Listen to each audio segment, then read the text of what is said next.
I love you, Allah.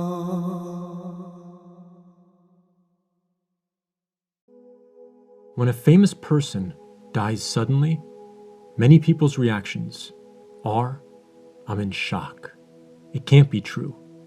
I can't believe it. And people, maybe some of us, react this way because we forget about the ultimate purpose of life. We get caught up in the routines and get distracted by everyday life. And we don't have death foremost in our minds. But the reality is that over 150,000 people die per day. And so some people may say, so what if such and such famous person dies? So many other people have died on this day. But I would submit that there is, for lack of a better word, value, a type of silver lining in the collective shock felt throughout the world when someone so prominent dies suddenly. Because everybody is talking about it.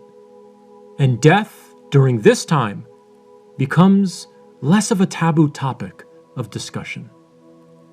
And so maybe from this perspective, perhaps it's a good time for dawah, and it's a good time to remind one another about death. And it seems like every so often, Allah wills that someone really, really famous dies suddenly, simply to remind us that death can happen at any time, anywhere, and to anyone.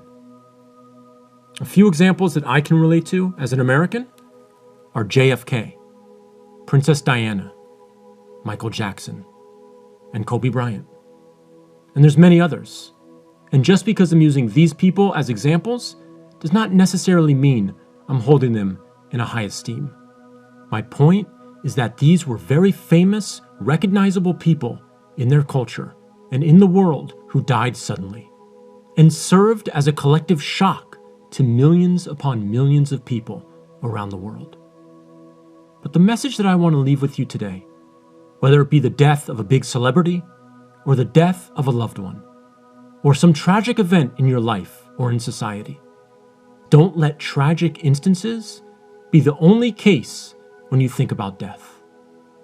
We Muslims, and all those who believe in accountability before our Creator, should think about death as much as we possibly can in our daily lives.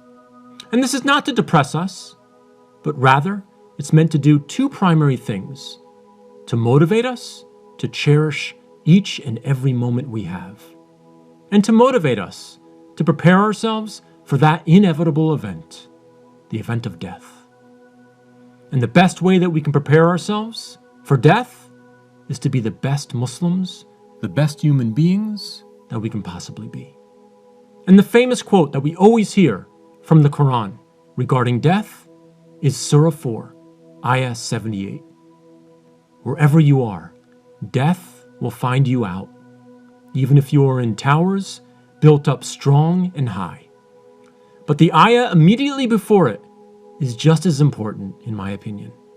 It says, "Short is the enjoyment of this world. The hereafter is the best for those who do right." And a man came to Prophet Muhammad, peace and blessings be upon him, and asked, "When is the hour of judgment?" And the Prophet, peace be upon him, answered, "What did you prepare for it?" May Allah guide us all to remember that death can happen at any time, and may He guide us to be prepared for it. Ameen.